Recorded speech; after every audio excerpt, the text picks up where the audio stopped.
T'est-il déjà arrivé de te lever le matin et de te sentir soudain étourdi ou faible?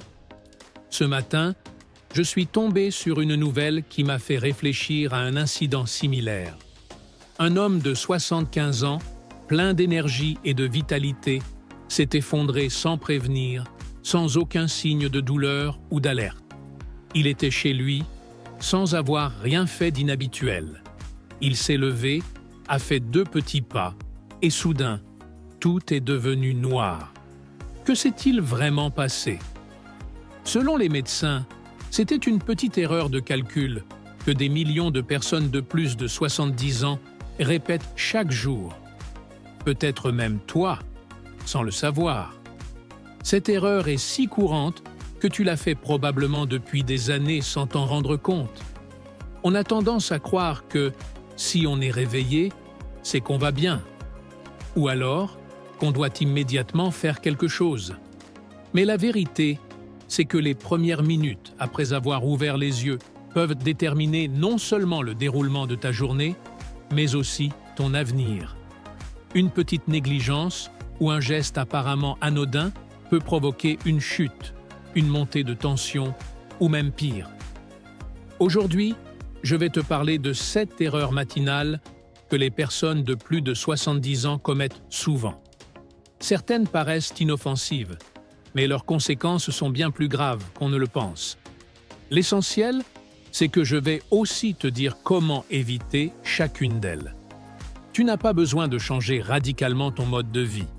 Ce sont des ajustements simples et pratiques que tu peux commencer à appliquer dès aujourd'hui.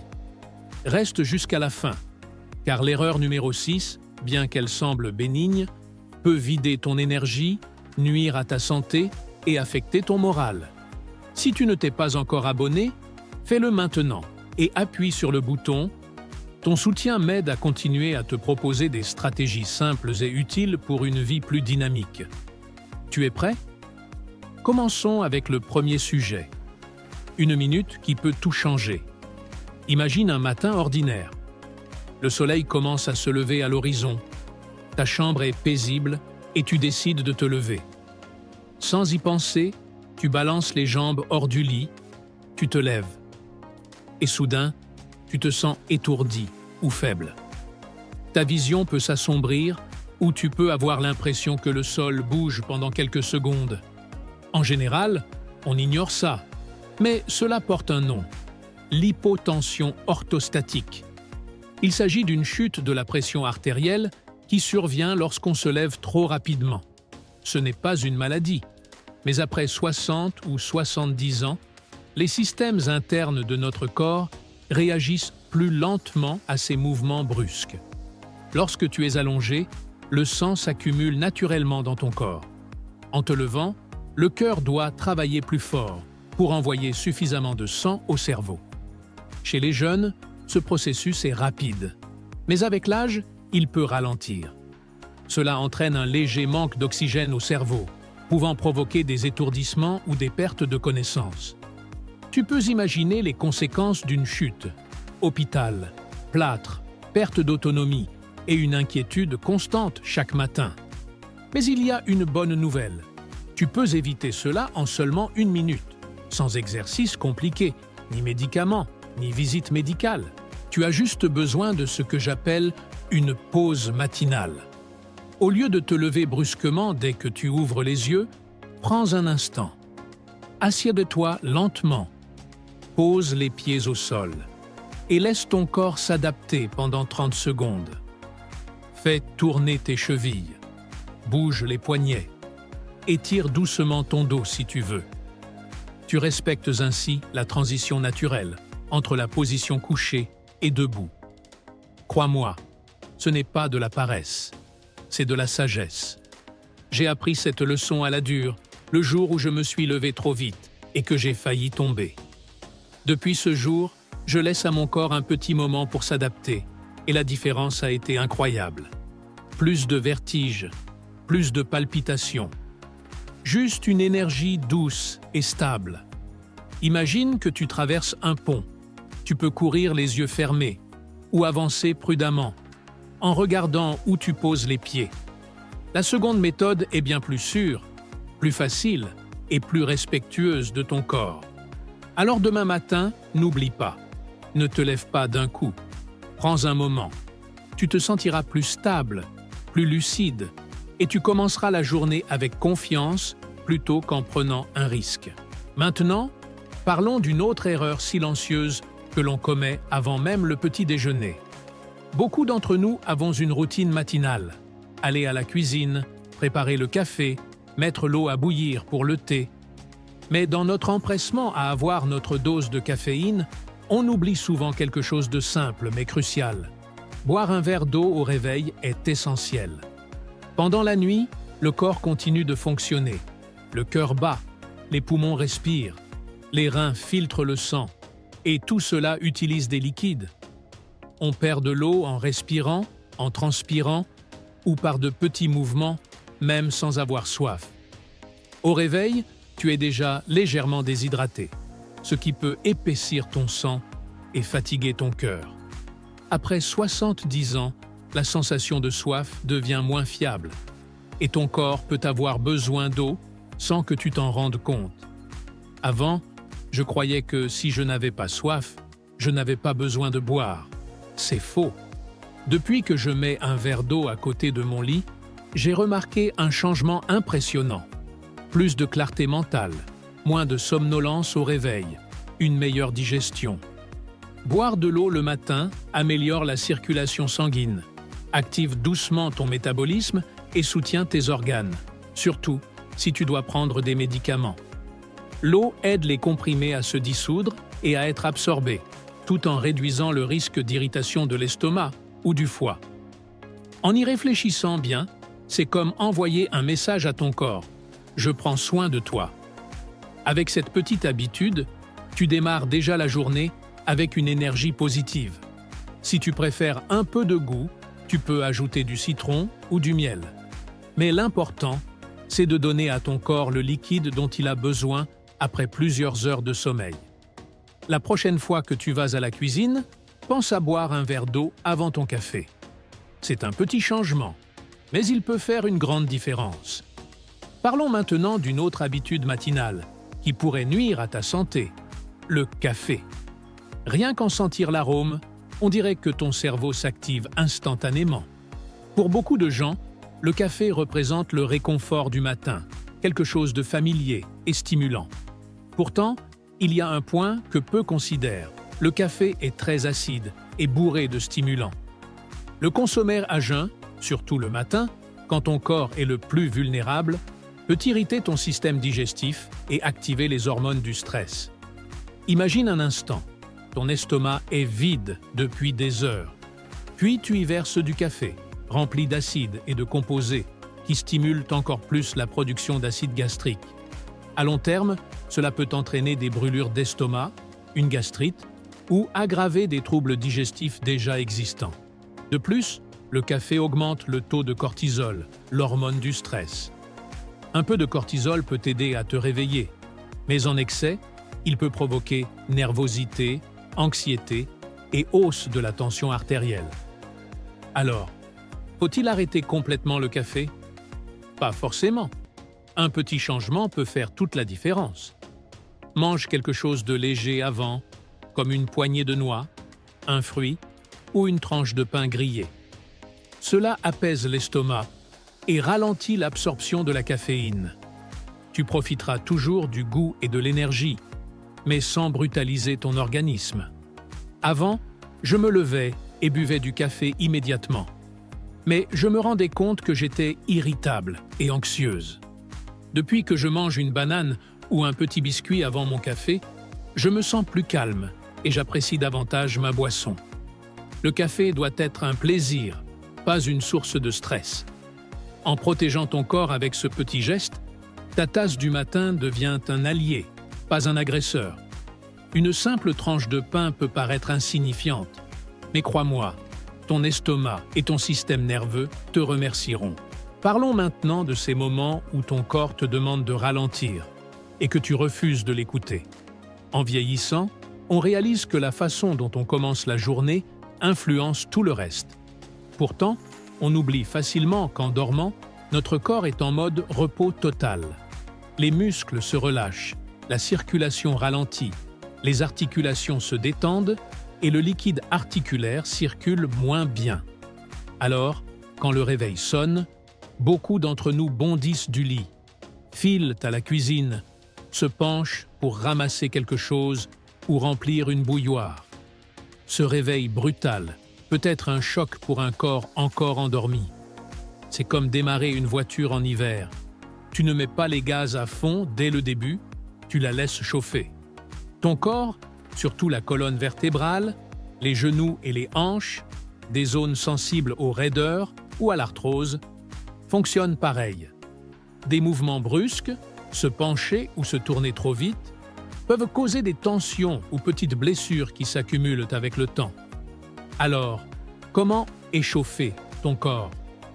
Pas besoin de tapis de yoga ni de routine compliquée.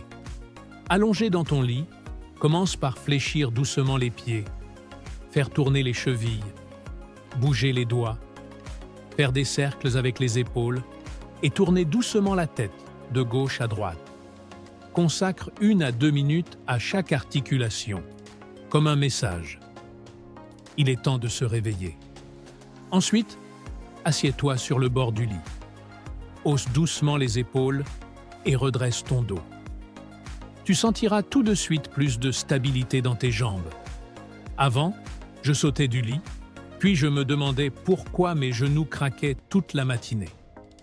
Depuis que je fais ces mouvements doux, mes genoux et mon dos coopèrent beaucoup mieux. Même ton esprit s'éveille, car bouger consciemment envoie un signal à ton système nerveux. Nous contrôlons la situation. C'est un début de journée calme, ordonné, pas chaotique. Alors demain, prends juste un moment pour saluer ton corps. Ce n'est pas long, et cela peut éviter bien des soucis plus tard. Enfin, parlons de se réveiller le corps et l'esprit courbés. As-tu déjà regardé ton reflet le matin? Tu remarques peut-être les épaules affaissées, la tête baissée, le dos voûté. Cette posture, même si tu ne la remarques pas, influence ta respiration, ton humeur et même ton estime de toi. Un dos courbé comprime les poumons, limite l'oxygène entrant. Ce manque d'oxygène peut provoquer confusion, fatigue, voire tristesse. Ce n'est pas un hasard si posture et morale sont liées. Essaie de sourire largement en ayant les épaules complètement affaissées. Tu verras que c'est presque impossible.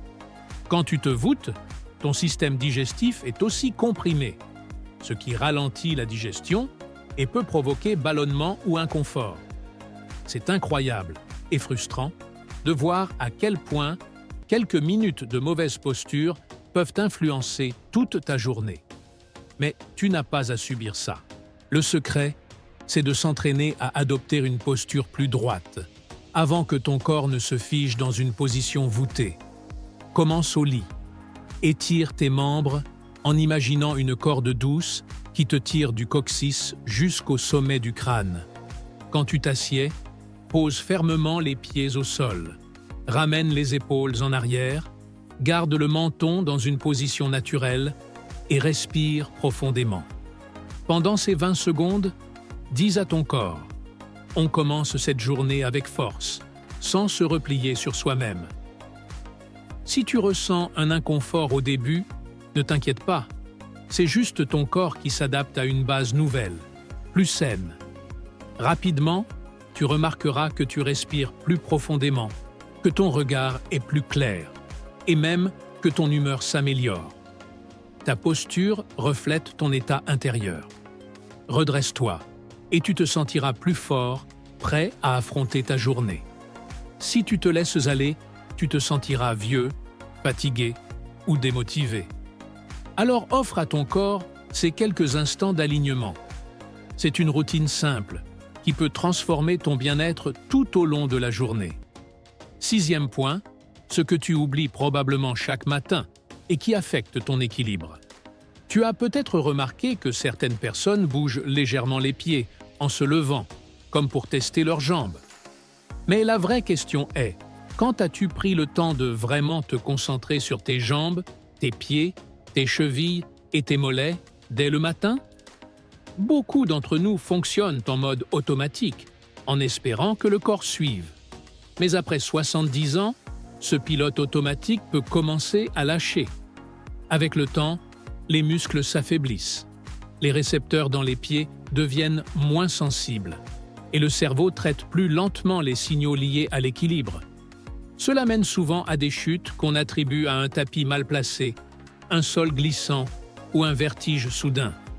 Pourtant, les véritables causes sont souvent des années de sous-utilisation et d'ignorance des signaux d'alerte. Personnellement, un matin, je me suis réveillé avec l'impression que mes jambes étaient déconnectées, comme si elles appartenaient à quelqu'un d'autre. Ce n'était pas douloureux, juste troublant, comme si mon corps et mon cerveau avaient un besoin d'un moment pour se reconnecter. La solution ? Consacre 2 minutes chaque matin à ce que j'appelle la conscience des jambes. Avant de te lever, assis au bord du lit, fais tourner tes chevilles, fléchis les orteils et bouge doucement les genoux. Lève-toi lentement en sentant bien tes talons sur le sol et centre ton poids. Si tu te sens à l'aise, ferme les yeux un instant pour ressentir d'où vient ta stabilité. Cette mini-routine peut réduire considérablement la sensation d'instabilité en restaurant la connexion entre ton cerveau et tes jambes. Cela semble trop simple pour être important, mais pense au nombre de blessures qui se produisent dans la cuisine ou la salle de bain juste après le réveil. Beaucoup de ces accidents pourraient être évités avec seulement 2 minutes de mouvement conscient. Vois cela comme une vérification rapide de ta base avant de marcher, afin de bouger avec confiance et stabilité tout au long de la journée. C'est une petite habitude qui peut préserver ta liberté de te déplacer en toute sécurité pour les années à venir. 7e point, se réveiller dans l'obscurité épuise ton énergie.